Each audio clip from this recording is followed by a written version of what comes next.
This is Defiance Daily Dispatches for the Defiant. I am your host, Miles Taylor, and welcome. We have a lot to talk about today. Supreme Court rulings keep coming down, including the spanking of Donald Trump that we have been waiting for, which happened today. We're going to tell you about that and how we were involved in that. And I'm sure that my co-host is going to question my choice of words, but we're going to leave that there. And then we're going to talk about the director of the Office of Management and Budget and what he has to say about corruption in the second Trump administration. And then, speaking of, the latest news that the president of the United States is planning to do the thing that all Americans have wanted him to do for America's 250th birthday, which is to pardon 250 criminals.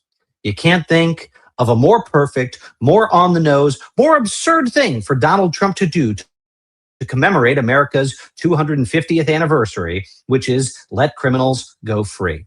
We have a guest here today to talk with us about all of this, and that is Liz Oyer. You know her as Lawyer Oyer, a former Justice Department official who's going to break this down with us. Now, let me say this, and I want to bring my Defiance.org co-founder Xander Schultz in for this public service announcement at the top of the program, which is we always ask you to hit the heart button or hit the like button. Xander, why do we do that? Why do we ask people to do that? Is it so you and I can get rich? Is it so I can have a wallet that's not this thin? Is that why we ask people to hit the heart button and the like button? I thought it's because it makes me feel good. I thought you were doing it for me. That's not what we're doing? It's not even that. It's not even Xander's ego. You know what it is? Because we're giving our lives and careers right now to try to save this democracy. We know that you're in the fight with us. If you like, if you share, if you subscribe, then you can help spread the defiance in this country. Do it. It's an easy thing to do. This is a nonprofit organization. Help us fight against corruption. All right, we're going to bring in our other co-host for today because we are the Three Musketeers. We've got Maritsa with us. And if you're not subscribed, by the way, to Maritsa and the Grounded podcast with former Senator John Tester, you're missing out. You're missing out. They got big stuff going on, and they were just on the farm. Oh, we were on the farm. I snuck into the senator's combine and tractor. Let me tell you, I have a whole education about what farm life looks like, folks. Well, I like subscribe so you can go watch that. Yeah. Part of the big challenge is organizing rural America to not support authoritarianism. I like that we're all individually going rural and organizing. That's right. That's right. Go get them. All right, guys. Well, we're going to start off today with some historic news, especially if you are a Defiance member.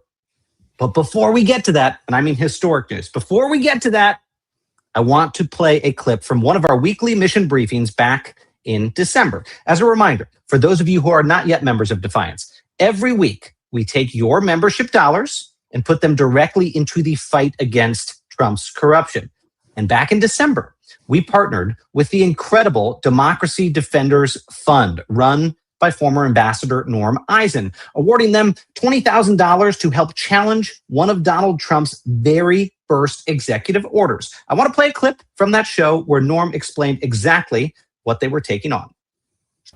Yeah, it's so you're basically our version of muzzle velocity, finally pointed in that direction. It's so good to hear. All of your successes. He's always peaceful and lawful. Court of law, court of public opinion. Right. You named some victories that you've recently had, huge victories. What is ahead for you, Norm? What are you focused on in the coming months? We want to hold people personally accountable for the wrongdoing that they're undertaking. We have several big cases at the Supreme Court where we think we're going to win. That includes the Birthright citizenship case. Donald Trump doesn't get to choose which babies born here are citizens. He doesn't like the brown and black ones. That's not up to him. The Constitution said all babies born here are citizens. That case was just accepted at the Supreme Court. We've won at every level. We're going to win there. Defiance members directly funding the fight to uphold the Constitution and birthright citizenship, you say? Well, today, folks, your work and the work of Democracy Defenders Fund paid off. This is real. In a 6-3 ruling in Trump versus Barbara, the United States Supreme Court rejected Donald Trump's illegal attempt to end birthright citizenship through an executive order. Writing for the majority, Chief Justice John Roberts said, quote, "Citizenship then and now was the right to have rights. The framers of the 14th Amendment extended that promise to every freeborn person in this land. We keep that promise today." And honestly, friends, I cannot think of a more fitting time for that reminder. On the eve of America's 250th birthday, the Supreme Court reaffirmed one of the Constitution's clearest promises. Only Justices Thomas Alito and Gorsuch dissented, essentially arguing that Trump's executive order didn't violate the Constitution. Newsflash here: the president doesn't get to rewrite the Constitution with an executive order.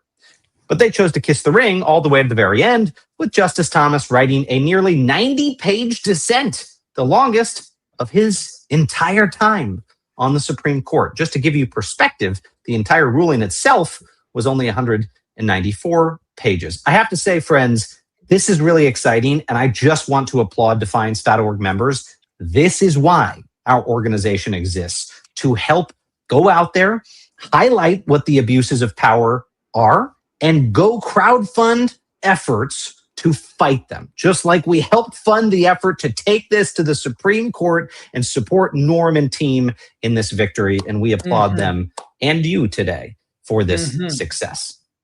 Huge win. Miles, Xander, take it away. I'm just curious. I don't want to be the party pooper, but how the fuck are there 3 votes against birthright citizenship? Like, how's that happen? What is what's going on there?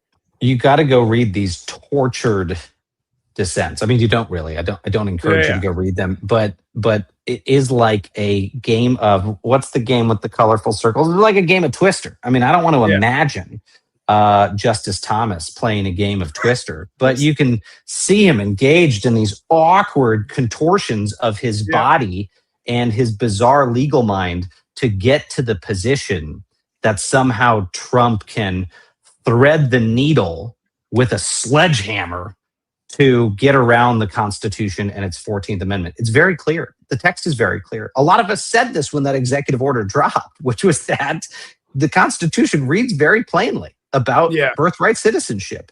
And I can attest to what Norm Eisen said in that clip, that in the first administration, as hyperbolic as it may sound, Donald Trump very much does not like black and brown babies.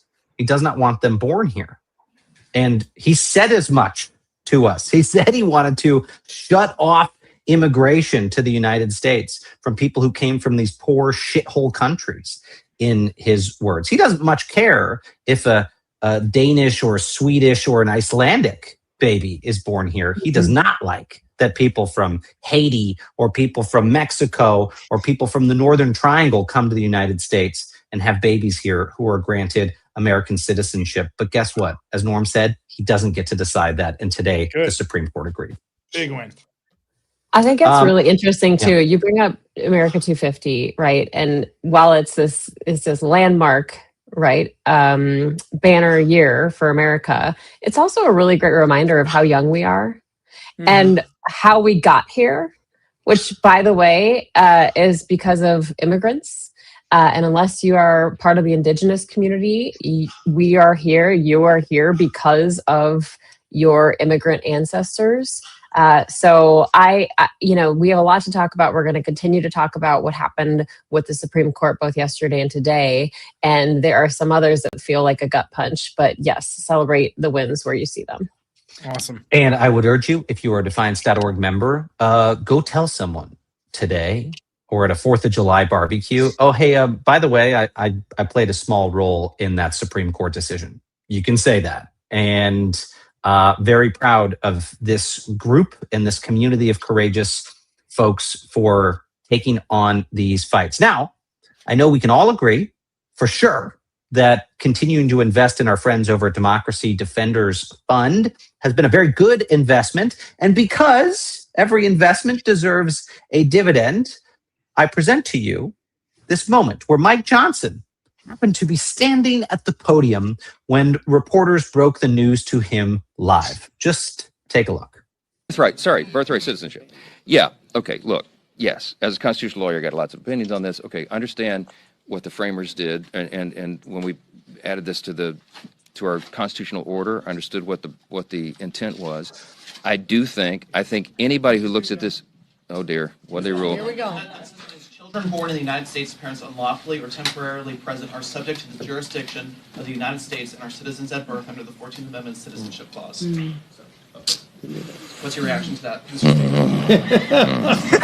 Well, This is real time. Good. I need to read. Can we deep in, record okay? that? But obviously, you could say that's a textualist, originalist view. We need to record that sound effect. Like that's got to be one of our buttons. That's what we're trying to do. That's what we're trying to make Mike Johnson groan in pain.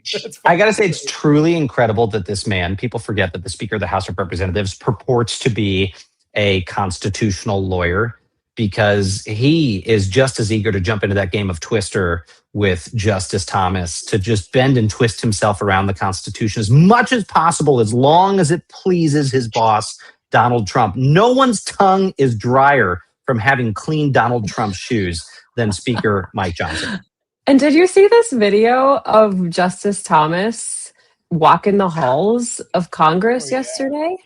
And the reporters are following him, and we played it on our show Grounded this morning because I couldn't believe it. They said, "What are you doing here? Who are you talking with? Who are you meeting with? Were you in the speaker's office?" He's like, "Oh no, I'm just going for a walk. I'm not telling you who I'm meeting with." Like, what is happening?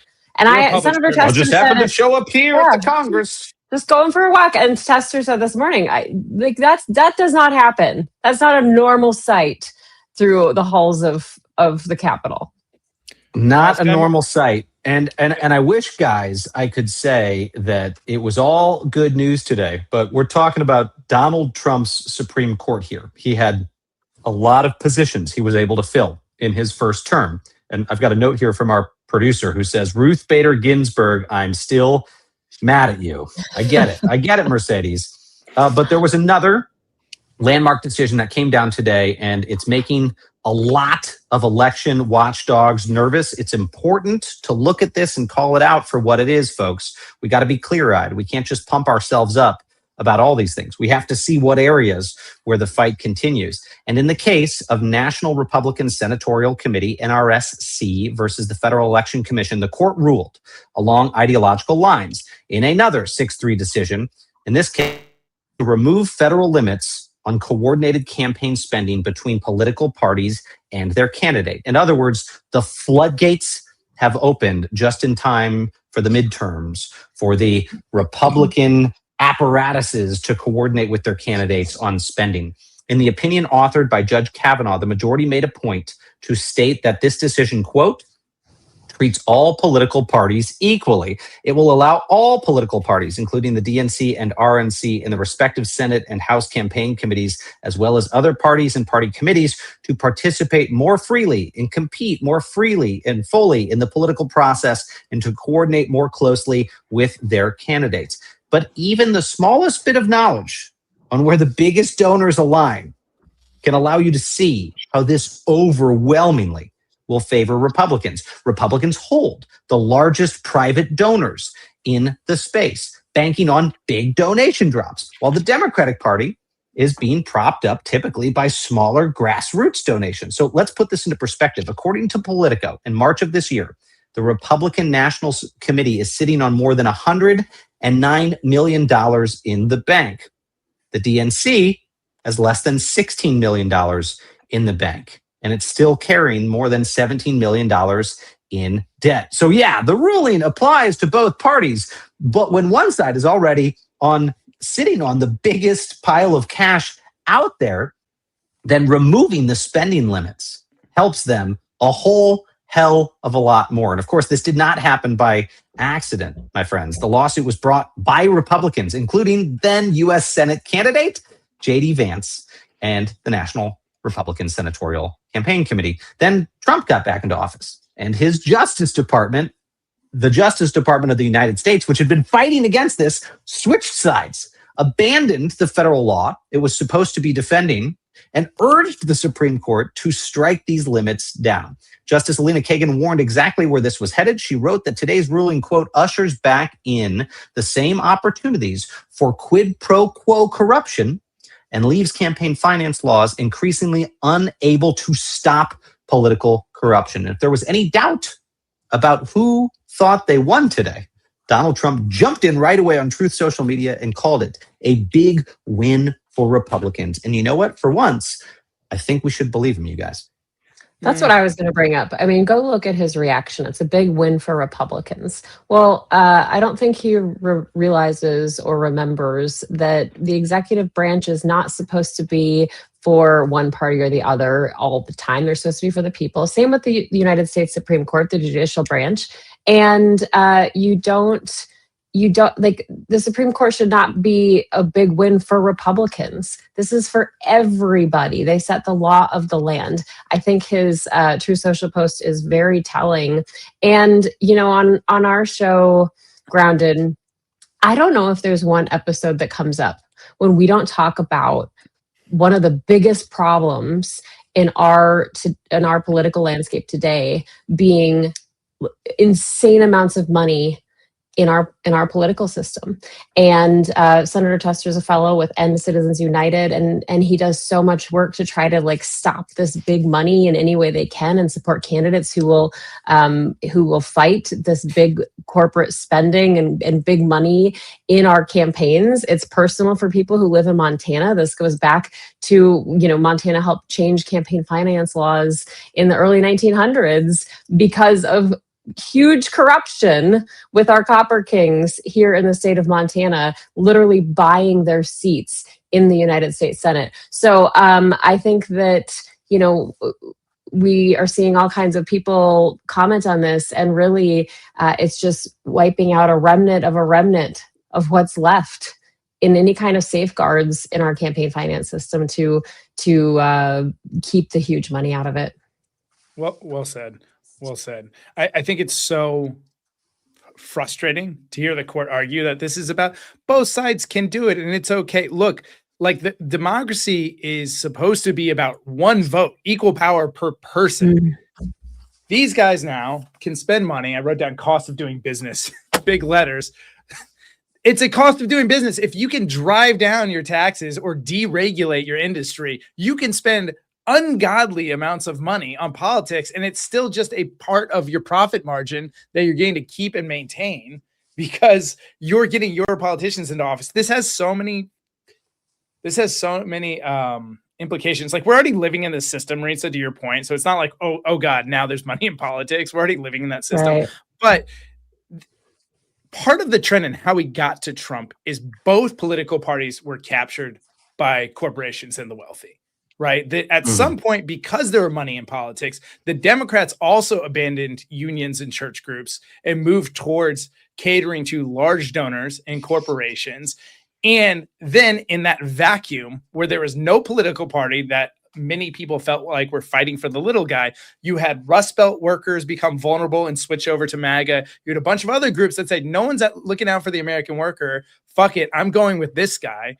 And these types of moves just increase the likelihood that both of our institutional political parties remain loyal to that type of money because the Democratic Party feels like they have to be to compete with the Republican Party, but then it makes neither of them connected to the American worker and maintain. There's that vacuum that's maintained. Sorry, I'm repeating myself a little bit in this point, but go ahead. Well, they all just start sucking up to the rich, right? That's what this all comes down to. And like, let me take one beat back so folks understand what happened here. There are limits, right, on what you can donate to pick a congressional campaign, right? You can give them a couple $1,000 in the whole cycle, and that's it. So as much as people want to say, you know, these members of Congress get bought off in the races, you have to get like a lot of little tiny checks. And I mean little tiny and like a couple $1,000s to cobble together a $2, $3, $4, $5 million campaign. So look, if the oil industry can only write you a $2,500 check, I don't know, you're probably not going to be that beholden to the oil industry because you might be able to get that from a small business owner or someone else. Here's what happens here. It now lets these big organizations like the DNC and the RNC, which can get pretty much unlimited contributions, be the vehicle for funding these candidates' campaigns. So now Elon Musk can come in and be like, I'll cut your congressional campaign a $50 million check. Whereas before, he can only give you a couple $1,000. So now you will have candidates auditioning for money from the rich and the powerful exclusively, who can buy their whole campaigns. They don't need to take dinners and meetings anymore with small dollar donors. Why would you? You're just going to go to the most rich, the most powerful, and cater to their agenda. And again, I say that as a libertarian. I say that as a guy who for years has believed we should have more freedom in the political spending sphere. But this is the type of thing that just so obviously will corrupt our politics. And I agree with your point, Xander. Unfortunately, it changes the incentives for the Democrats too. It makes the incentives for the DNC. Well, shit, if we're going to compete, we got to go suck up to Silicon Valley. We got to go suck up to the billionaires because that's where we're going to get the money. This is bad, bad, bad, bad, bad, but it can be fixed. And I'll tell you how it can be fixed. It can be fixed by acts of Congress. If the American people decide that they're sick of this, they can go pass new laws that the Supreme Court can't overturn, designed to make the system more fair, designed to level the playing field. So we're going to keep our eyes peeled for that. But and I think too, I know our guest is coming on, and she can talk extensively about this. But this comes already in an environment of pay to play, and we're seeing it everywhere, especially with pardons. Liz Oyer knows more about that than anybody. This pay to play to get pardoned, pay to play to get a spot in the administration and the cabinet, pay to play to you name it, get this project approved. We're already seeing that, and now it just there's just no end in sight. For sure. One quick story before we. Yeah, there it is. In this moment. So, before we bring our guest in, one quick story that I want to squeeze in, which is that there was news today that broke about Donald Trump's Ballroom, which in the vein of corruption is one of the more significant things to happen in the second Trump administration. The Washington Post broke the news that the Trump White House quietly awarded a no-bid contract worth up to $500 million for construction of Trump's new ballroom. That's $500 million of taxpayer money awarded without oversight, without competitive bidding to ensure a fair deal. Well, none of it. And they did it through yet another workaround. Instead of going through all the necessary checks that we just discussed and we've talked about when it comes to the ballroom, it was awarded through the executive residence, basically through the White House, the House itself, which is exempt from some of those normal procurement rules. And this comes after Donald Trump told us private donors were paying for the ballroom and then turned around and asked Congress for $1 billion in taxpayer money for security upgrades connected to the project, which thankfully he was denied. So now it's just straight to the contracting phase.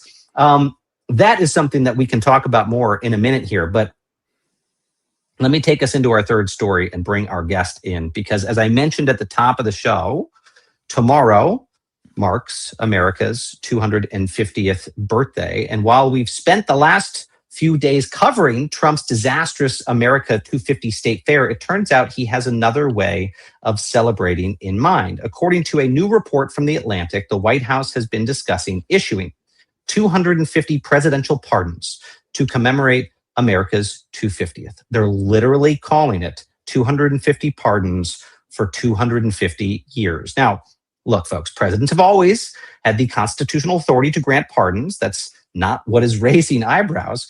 According to The Atlantic, the mere possibility of these pardons has triggered what one criminal defense attorney described as a three-ring circus with lawyers and lobbyists and well-connected insiders all scrambling to get their clients in front of the president.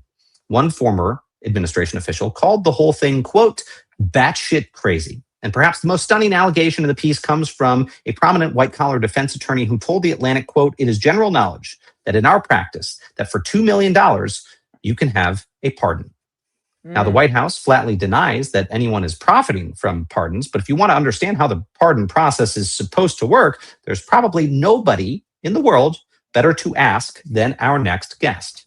Former U.S. pardon attorney and federal public defender Liz Oyer, who served as the Justice Department's pardon attorney until she was fired by the Trump administration in March. Since then, she's become one of the country's leading voices, exposing what she says are the administration's efforts to undermine the rule of law. You may know her on Substack as Lawyer Oyer. Please welcome to the Defiance, Liz Oyer. Welcome, my friend. Great to have you with us. Thanks so much for having me. First, Liz, thank you for everything that you've been doing. You have just been like unstoppable out there. We love to see it. You have embodied defiance. I could go on and on and on. We're all huge fans of what you've been doing. And you were mentioned in this Atlantic piece. And you said that Donald Trump has turned the pardon process into the Hunger Games. Tell me what you meant by that. And how has this process drifted away from how the pardon system was supposed to work?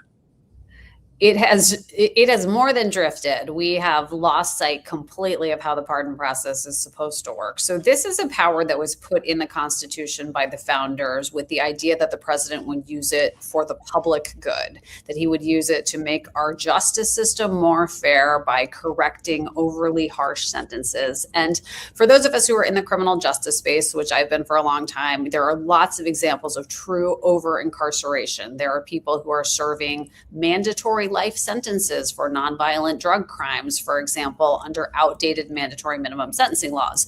Those are the types of people that the framers had in mind, people who were treated too harshly by the criminal justice system. What Donald Trump has done is he has taken that power that was intended to be used for the public good and he has monetized it. Like so much else in this administration, he has turned it into a profit center for himself and for people in his inner circle. And it has really created this whole kind of sub-economy, the pardon economy, where people with connections to the president are selling access to people who are hopeful of getting pardons, where people who don't actually have connections to the president are claiming to have that access and selling it to people who are hoping to get pardons.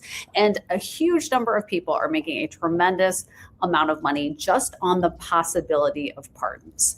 If you add on top of that the fact that Trump is now apparently considering doing a set of 250 pardons, people are falling all over themselves doing whatever it takes to try to position themselves to get one of those 250 pardons. And what is just so grotesque to me about it is that he's profiting off of people's desperation. Having a federal criminal conviction on your record, it is a huge deal. It can ruin your life. And sometimes it can ruin your life even if you really don't deserve it. For example, there are people who committed low-level crimes 20 or more years ago who still have felony convictions on their record that are holding them back from basic things like going to school or getting a small business loan or getting a professional license, or in the cases of parents and grandparents, sometimes even going on a field trip with your child. Those people have really been burdened by convictions even after they've paid their debts to society. And those people are desperate for the type of relief that a pardon would provide. And mostly the deserving people don't have the means to access them through lawyers and lobbyists, but people are trying everything they can. And Donald Trump and the people in his inner circle are profiting off of the desperation of other people, which is truly sickening.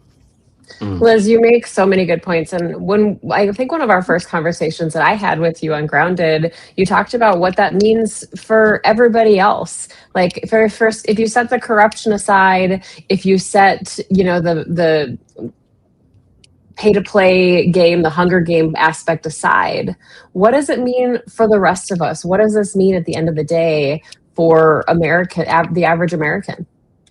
Well, for the people who are deserving and being overlooked, that's one part of the problem. But then for the rest of us who are exposed to the corruption of the pardon power, it has a couple of different effects. One is that it's really dangerous. So we have seen tremendous rates of recidivism among Donald Trump's pardon recipients, both from his first term and his second term.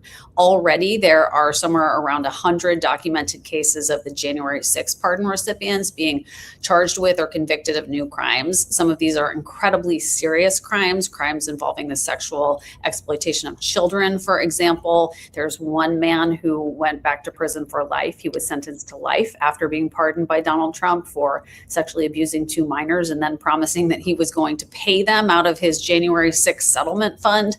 So really not the types of people who should have gotten pardons in the first place. And that's because there's a lack of vetting. Trump is essentially granting pardons based on a whim or based on a feeling or based on something someone says to him.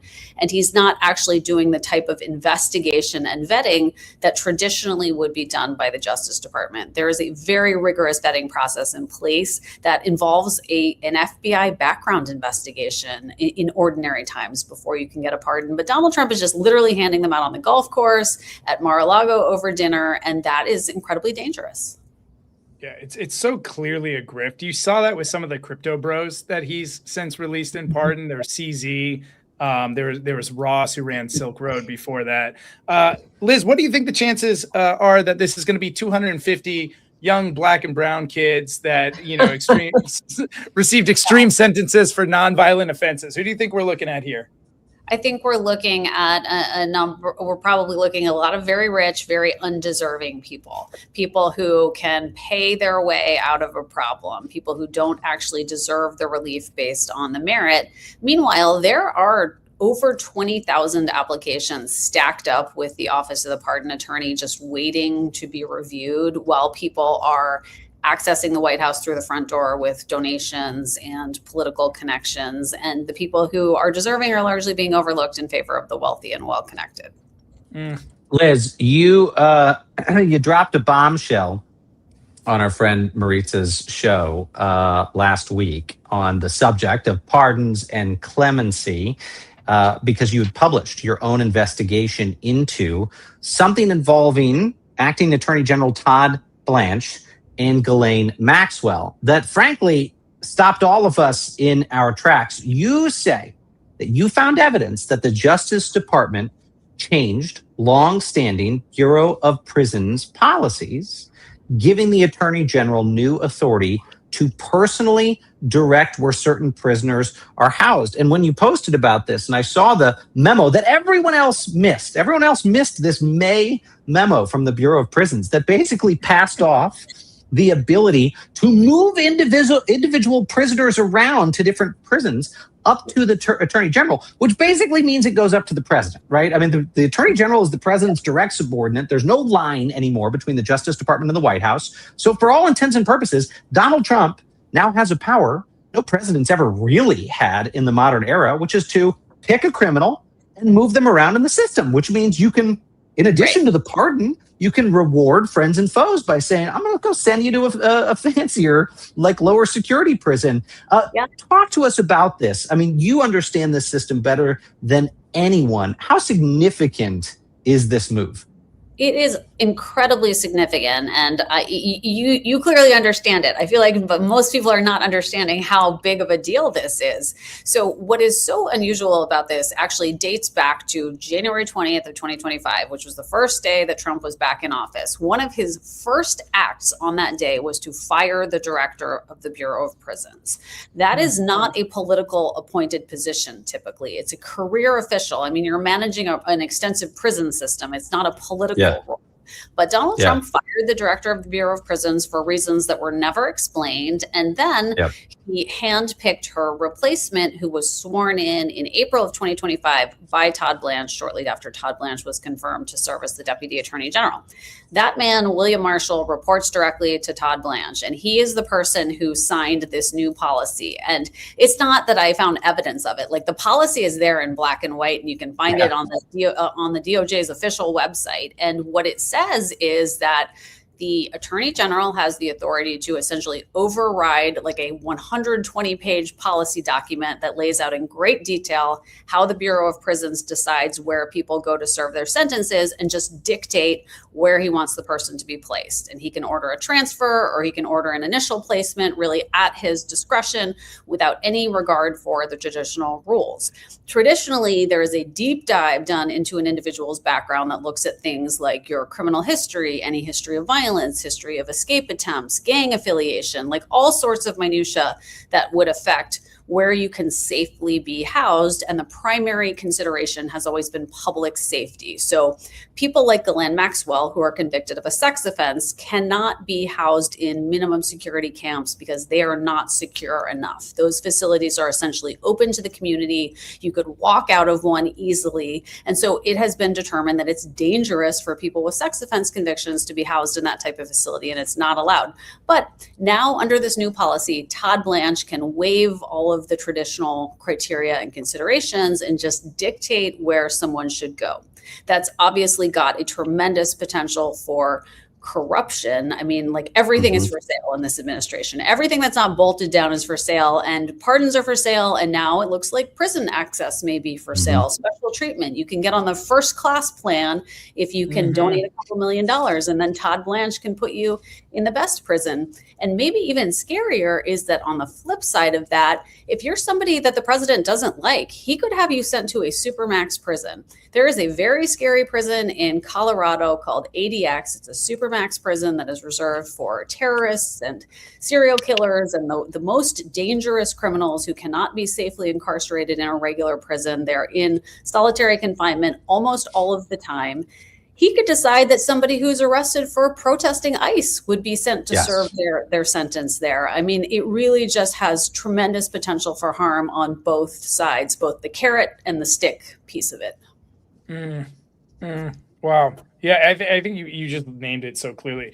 This isn't dumb policy. It's all a grift. It's like if he can't release them, then he can create a program where people can pay for treatment. Miles, you and I guess, need to relocate our family to Colorado because that's where we're headed if we get arrested. I mean, you joke about it, but you think about someone like, Congresswoman Monica McIver right now. Yeah. Right. Who the administration, Liz has sued over this ICE protest. And forgive my language, but give me a fucking break. You watch the video of that, okay? And there's a big crowd, and there's pushing and shoving, and I think she puts her hand out, right? And now they're prosecuting her and trying to get her decades in prison. Okay, sitting member of Congress who went to conduct oversight of an immigration facility, which under the law they should let her in, and instead they were resisting these members of Congress, and she puts her hand out. And now they're trying to put her in prison for it. That's the type of person Donald Trump can say, well, they're probably not going to, she's not a violent offender. They're probably not going to put her in max security. But under this policy, it's not just Blanche. Donald Trump basically gets to decide, do I increase someone's sentence? Do I make it harsher? He gets to play the role of the judge now, long after the judge has rendered a decision. Small infractions. Right? People who are already in jail on, marijuana offenses. He can go stick them in a max security prison if there's a political nexus to who they are or what they did. Yeah, he could literally decide that anybody who's a registered Democrat goes to maximum security, and anybody who's a registered Republican goes to minimum security. I mean, it could be as arbitrary as that. What's so notable about the situation with Ghislaine Maxwell is that, this policy wasn't in place at that time. So Blanche had to jump through a lot of hoops to make sure that Maxwell got transferred to a minimum security prison where she didn't belong. And it seems like he came out away from that experience thinking, wow, it's really hard for me to give people the first class treatment in prison. I want to make it easier. And so he enacted this new policy that gives him essentially carte blanche to put people wherever he wants. And it just has a tremendous potential for corruption, especially because the workings of the Bureau of Prisons are very poorly understood. It's an organization that has a lot of bureaucracy. People don't necessarily understand how it works. And there's just a tremendous potential for that to be abused by a bad actor like Todd Blanche. I don't know if you said that intentionally. I just have to say one thing. I've been trying to make Todd Carte Blanche a thing. And I'm glad that you said that because I need senators who are going to be voting on this next month to start calling him Todd Carte Blanche in their press releases. So if anyone else here can help me push that with our member of Congress friends, I think it's important. I think it captures all of it. Sorry, Maritsa, go ahead. No, it's good. I like that. And it brings up a really good point. First of all this is happening, Liz. We've talked about this while the president, has floated this $1.8 billion slush fund for people who actually attacked officers at the Capitol, and they get pardons. But also, to Miles's point, when we had you on our show, we talked about this whole effort. You have put out this roadmap basically for people to reach out to their members of Congress and their senators specifically to say, hey, you cannot confirm Todd Blanche. And so you have to go check it out. And I wanted to give you one chance to plug your new podcast that I'm very excited about. Thanks, Maritsa. Yeah, so I'm really focused on Blanche right now because his confirmation hearing is coming up in 2 weeks, and he now has this tremendous record that really lays out exactly why he should not be entrusted with the powers of Attorney General. And I'm hopeful that some senators will ask him hard questions at this hearing and try to get to the truth. I am doing a new podcast. It's called "Is This Really Legal?" And the next episode, which will drop on Thursday, is going to focus on: is it really legal for the president to nominate his personal attorney and make him the next Attorney General of the United States? So I'll be answering questions related to that, focusing on Todd Blanche for the foreseeable future until his confirmation hearing on July 15th and 16th. Thank you. Liz, I want to ask you. Thank you for doing that. Agreed. Before we let you go, I want to ask you very seriously. You get a lot of folks reading what you write. We get a lot of viewers asking us these questions. There is going to need to be an extraordinary reform agenda once Donald Trump has left public office to introduce safeguards against conduct like this, but in so many other departments and agencies, especially because the Supreme Court this week now opened up direct presidential control of every independent federal agency in the government. I mean, people are still processing this. The president of the United States now has new sweeping powers that he did not have last week. And he is bound to use those powers for corrupt purposes at the SEC, at the FCC, at the FEC, on and on and on down the line.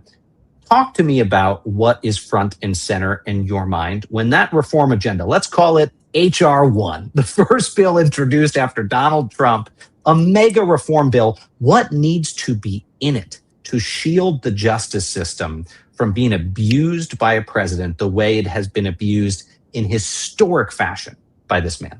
So it's funny that you asked, because I was sitting here waiting to jump on this call with you guys. And I just this question that has been on my mind all day. I just jotted it down on a piece of paper, which is, how do we get the money back? How are we going to get all of the money that he has stolen from this country, all of the profits that he has made for himself and his family by being the president? I mean, he is treating this as though he's sitting in the Oval Office so that he can make business deals that benefit people whose last name is Trump. Not like he is sitting in the Oval Office so he can serve the American people. He is not a public servant. He's a businessman, and he's doing business on behalf of himself and his family and his personal empire. And one thing I think we need to think about is, how can we get some of this money back? Because it seems like we can't stop him from doing these deals right now. So I want to think about, what can we do on the other side of this to recover all of the money?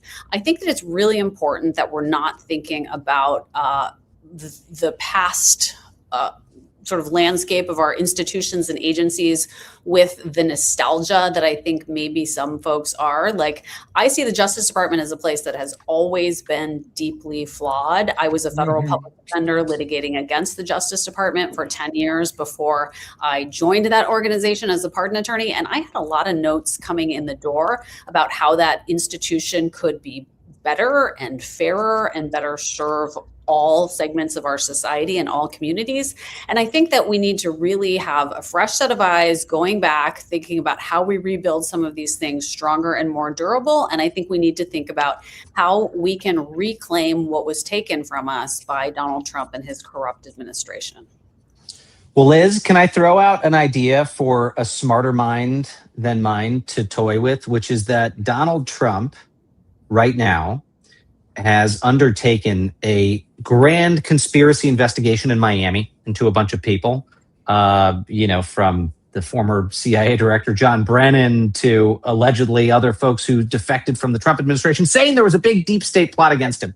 It's built on a falsehood. There was no giant deep state plot between John Brennan and Cassidy Hutchinson in the West Wing.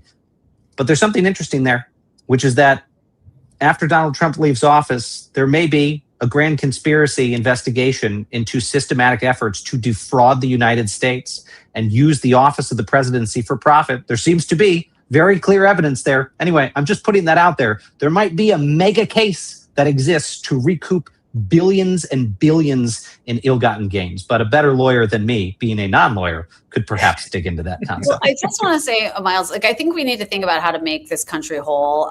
But I also think, like, we need to look to the future, and we don't need to repeat this cycle of relitigating stuff that happened 10 years ago and listen to what Trump is doing. And I don't want to go down that path. So I don't want to dwell on the past, but I do want to think, how can we make this country whole from the damage we've suffered, and how can we make sure this doesn't happen again?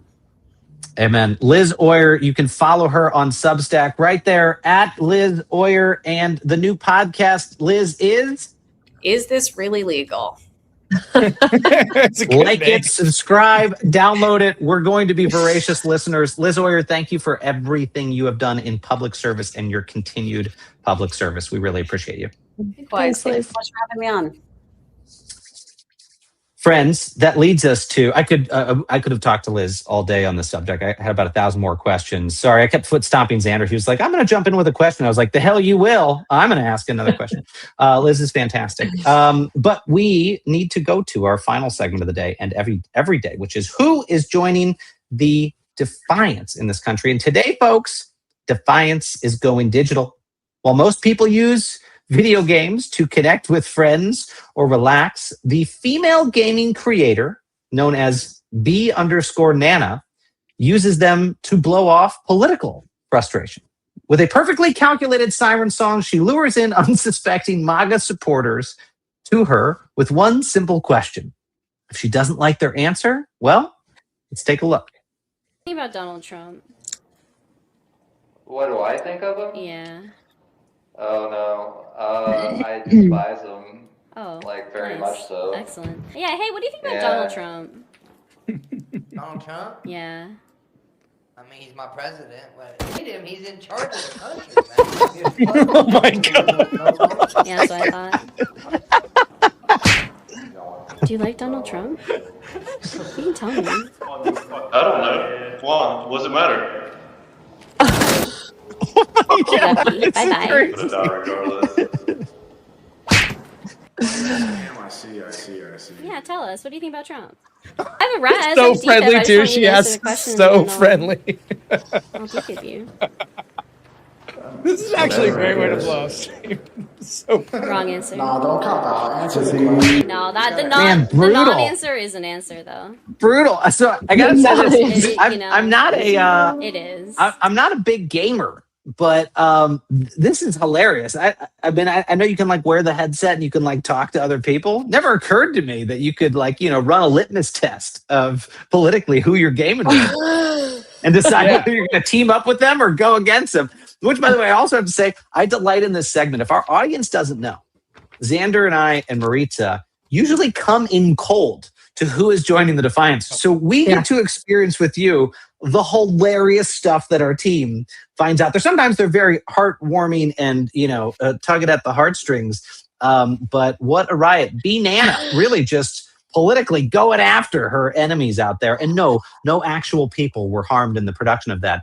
If you were listening on audio and didn't see, these are video games. These are video games. And of course, Donald Trump sees his presidency as a video game, which it is not. There's a clear difference there. I should know this. I'm sorry to Team Defiance for not knowing this. Have you featured this woman on Instagram and Substack? She goes by Let's Not Date. And she trolls MAGA men on these dating apps, pretending to be this young, kind of like alt-right Christian MAGA supporter, and then she just trolls them with stories of like abuses of women throughout history. And it's incredible. I think like we should absolutely have her on this segment. Her posts are hilarious. I have not seen that.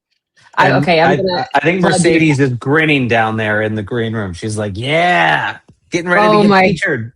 Gosh, it's so like she could be a whole guest. We need to have her on as a guest because she has quite a following now.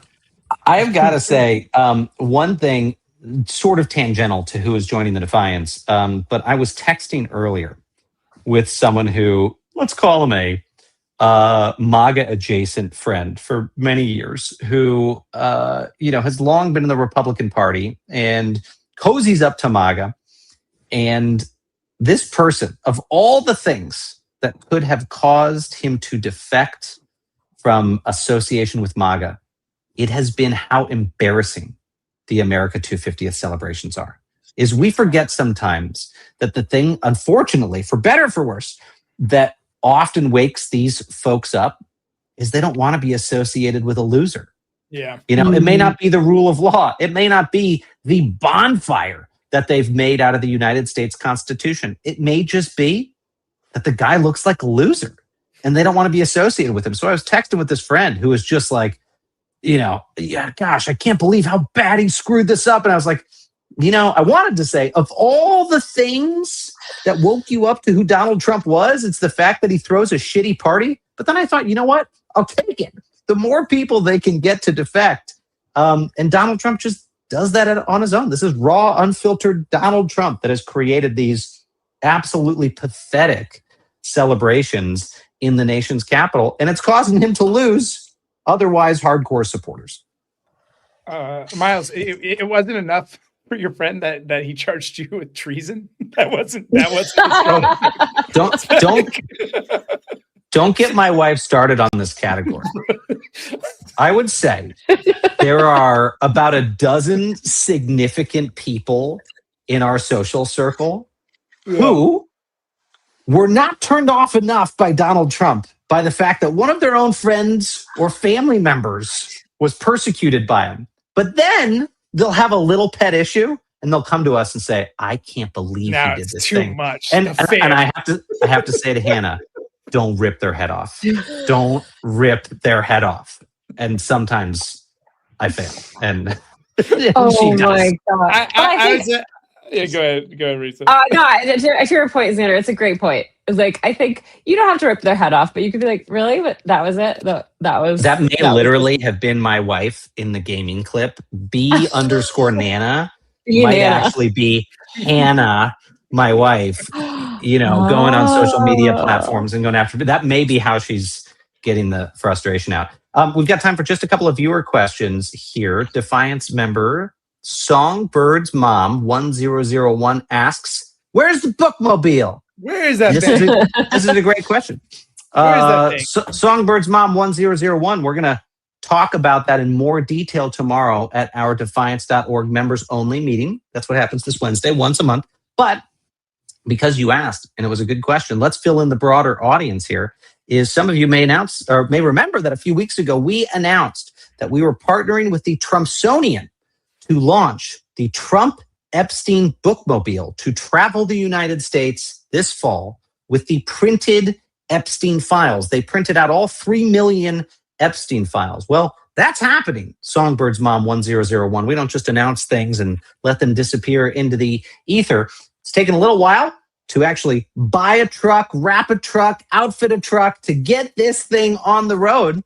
But we have a launch date and we have a major announcement.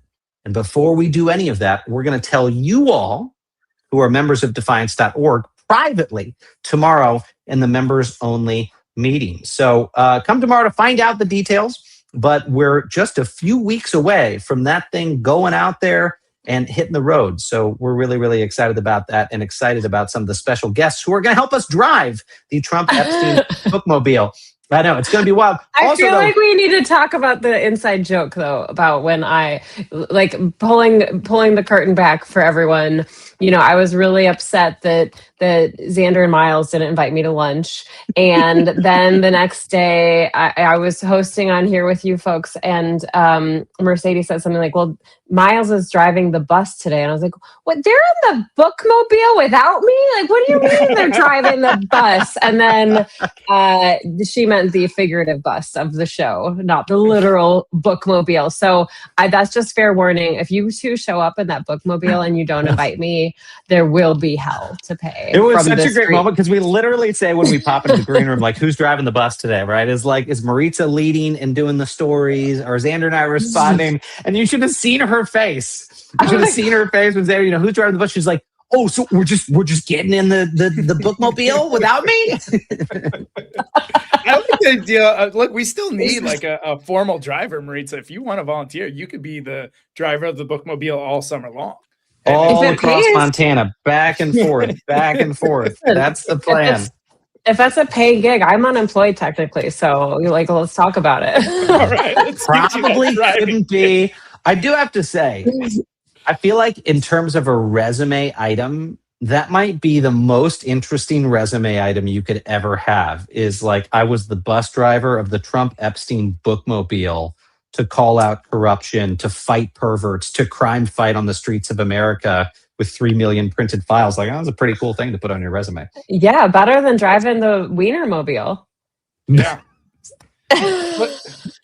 The show started with talking about spanking We Trump. probably should just call it the Wienermobile, but that's a separate. In fact, I'm almost positive that one of the companies that quoted us on how do we wrap this truck and get it out there was the company that outfitted the Oscar Mayer Wienermobile. Literally, they're like, yeah, this is what we do. We outfit trucks. I do have to say, joking aside, though, it has been so leveling to hear from survivors about this who just see this as one of the most powerful ways for them to get out there and get justice for the fact that this DOJ has been engaged clearly in an ongoing cover-up on behalf of the president and his pervert friends. And so we're really excited to get out there and do that and make that happen. Yeah. I think maybe it needs to go to Dallas in September, because you guys know what I do here. I break some news, and the president just put out a post on Truth Social that the Republican Party will be holding a midterm convention for the first time ever in Dallas, Texas, on September 9th and 10th. So I'm just going to throw that out as a stop. This is it's the perfect thing too, because it's the type of thing that drives Trump crazy, but his base actually is interested in. You know what I mean? It's not actually insulting to his base. His base was some of the most adamant people when it came to releasing the Epstein files and giving transparency into what happened there. And so it's kind of the perfect prop to put in front of the RNC. I love it. I think it's a great idea, Maritsa. I think I can say. No, I don't know if I can say. Yeah, all right. There's a possibility that we bring this to fruition, but let's leave it there. Let's take a final question from Jody, our friend Jody, great friend of the program. Hello, Jody. Question: what do each one of you think should be the first things that should be done to strengthen the Constitution and democracy in the post-Trump era? Jody, that is an awesome question. That's, if I had kept Liz Oyer on, I wanted to go deep down that hole of like, what's in that first piece of legislation if we have Congress pass the overall reform bill? Xander, Mercedes, I don't know if you guys have a pet project or answer to that question. I'm happy to take the first one. I mean, I honestly think one of the things it comes down to is restoring the proper role of the American presidency. Look at what Donald Trump has done with his power. If you were going to condense the corruption into 2 words, and I mentioned this earlier this week in a piece that I wrote as part of a series we're doing this week, basically called Warnings in Marble, about the 5 pillars of democracy that have been damaged by this president in the lead up to the 250th anniversary of America.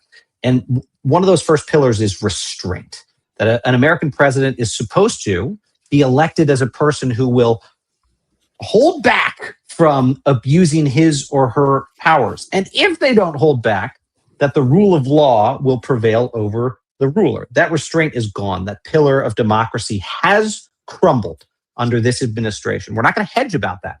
Restraint is gone, out the window. Mm-hmm. And here are 2 words that will help you bucket the reforms we need. One is revenge, and one is riches. This president came into office with a desire to misuse his powers for revenge and for riches. When we're thinking about what additional safeguards does the United States Congress need to place on the president of the United States, we need to make it manifestly harder for a president of any party to use his or her powers for revenge or to get rich. And what that's going to mean is deeper constraints on the executive office of the president in general. However, I increasingly think that after this administration, some of those changes will need to be made by constitutional amendment itself. People forget that we can actually amend the Constitution. The last time there was a constitutional amendment, guess what? The slight majority of people who are alive today did not witness it. I think it was 1993 was the last constitutional amendment to pass, and the majority of people alive today in the United States were born after that. So people have not experienced the fact that we can amend the Constitution. I think there needs to be real consideration given to Article 2 of the United States Constitution, presidential powers and roles, and curtailing some of that in this age. All right, I bought you some time, Maritsa. I bought you some time, Xander. What do you guys got? Well, I like that. And people, I mean, especially young people in this country, there's a lot of norms that I grew up with. I'm older than you, Miles. I think that you grew up with too, that just they haven't seen. It has not existed in their lifetime for them to see. So I think that's a good point. Okay, I put accountability. I think that we need to see accountability for the crimes that have been committed. Specifically, I think about what's going on with DHS and ICE. Number two, though, and probably tied, money in politics. You look at what's happened, and it really is the root cause of so many of these things that we've seen happen. Elon Musk spent $291 million on the election in 2024. That has got to be changed and fixed, and we need to elect people who don't like the Citizens United decision from the Supreme Court and want to change it. And lastly, I'm sorry, you said one, but I'm going to say three. And people actually inspired me in the chat. We need a code of ethics for the Supreme Court. And we need to, all of these things, though, come back to corruption. All of them come back to corruption. And so that's kind of the umbrella of my 3 points. Xander, you're up. Well, thank you for providing the platform for me to launch my 2028 presidential campaign. I think there's a couple things. Miles, you both mentioned like the lack of action we've seen. We need to treat this like it's 1933, like New Deal territory. And I don't mean social programs like the New Deal, although I think we need many of those. Just that level of activity. We need to use this moment to drive reform after reform after reform. There are so many issues we need to tackle. We talked about the justice program and how it's being used, via Trump to create kind of corruption, as a grift, essentially. The justice system writ large has been a tool for disenfranchisement, oppression, and free labor. Like, we need to revisit all of that. It's a scourge on top of, like, I'd say only behind the genocide of Native Americans and the slavery of Africans. The modern mass incarceration system is one of the grossest things this country has ever done. And it's always used for political gains. It's been used for political gains. So that needs to be revisited. I think there's almost like we talk about corruption.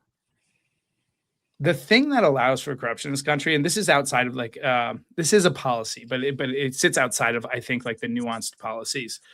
Thing that's allowing corruption in this country is the great wealth that we allow certain individuals to accumulate and the lack of a safety net for other individuals. The reason you can have so many Hispanics working in ICE, arresting Hispanics and sending them to detention centers is because they do not have the safety to say no to those jobs. And the reason, you mentioned Elon Musk's $280 million investment in the election, his big investment was $40 billion in Twitter to buy a major social media platform and then change the fucking algorithm so people experience the reality he wants them to see. That level of wealth invites a level of coercion and corruption of our institutions that there's no policy that can chase it down. We literally need to eradicate that level of wealth. This is a personal opinion, not a Defiance opinion, right? I don't want to speak on behalf of Miles. I know we have different opinions on this, but I think there's almost no way to wiggle around allowing people to have that much wealth or allowing people to be that poor. It invites corruption. One thing I want to say to folks in partying is it's easy to get despondent and say, this is all pie in the sky, you guys. How did this happen? Well, there's many points in American history where bold undertakings like this have happened. Xander mentioned, the 1930s, but even after Nixon's presidency, there were massive sweeping reforms across the board to the Justice Department, to the intelligence community, to the operations of the FBI to make sure we couldn't have a president like that come into office again. Now, look, we weren't able to completely prevent that. Donald Trump came along, but there are opportunities for reform after the fact. And I'm going to tell you, There's going to be, mark my words, there will be a big debate around this. Here's what the social engineering looks like. As someone who spent a lot of years of my life negotiating bills and trying to figure out the difficult social engineering to get 535 people in Congress to agree and align with the president and get something over the finish line and to get it signed, there will be a magical moment of social engineering when the next Democratic president is elected. Here's how it should play out. It should play out with that person getting elected and saying, you know, Donald Trump did a lot of really incredible things to punish the political opposition. He weaponized the Justice Department. He weaponized the FEC. He weaponized every tool at his disposal. He withheld money from, blue states and gave it to red states. They need to talk, or at least their aides talk a tough game about how they're thinking. I don't want them to actually do this, but how they're thinking about just continuing Donald Trump's abusive and anti-constitutional policies. Scare the shit out of Republicans to get leverage and to say, but you know what?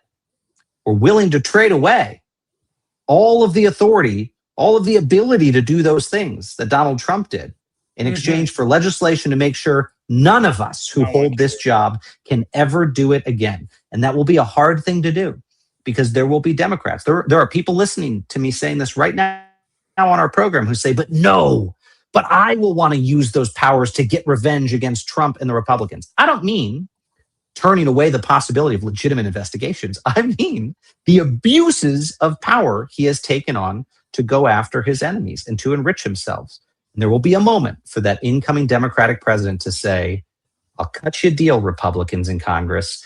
I will deliberately let you pass a bill to tie my hands if we do it in eternum, if we do it for all future presidents and make it harder. That will be the moment to pass this type of reform legislation. That's why I call it H.R. 1, House Resolution 1, because it should be the first bill introduced when power changes hands after Trump leaves office. So with that, friends, let me just say, Maritsa, I love it when you're on the show with us. We love having you with us, but also we understand that sometimes you're not with us. And we would encourage the people watching us to go watch you and to be with you if they're not already. If you are not subscribed to the Grounded podcast with Maritsa and former Senator John Tester, you should be.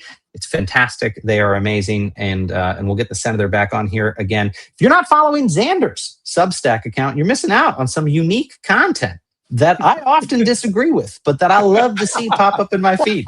Please like, share, and subscribe to him, but also to Defiance.org and everything that we are doing out there to protect democracy. One final reminder, join us tomorrow, Wednesday, 5 p.m. Eastern. If you are a Defiance.org member, you got an email in your inbox today that shows you how to sign up and register for the Zoom. We will be on Zoom. We will be talking about what we've achieved in the last month and the kick-ass actions this community is going to undertake in July to counter Donald Trump's corruption directly. And a final congratulations to Defiance.org members for helping to fund the efforts to overturn his illegal birthright citizenship executive order that was overturned by the Supreme Court. Bravo. This is why we're in the fight. Between now and tomorrow, friends, let me remind you, stay loud, stay brave, and stay together.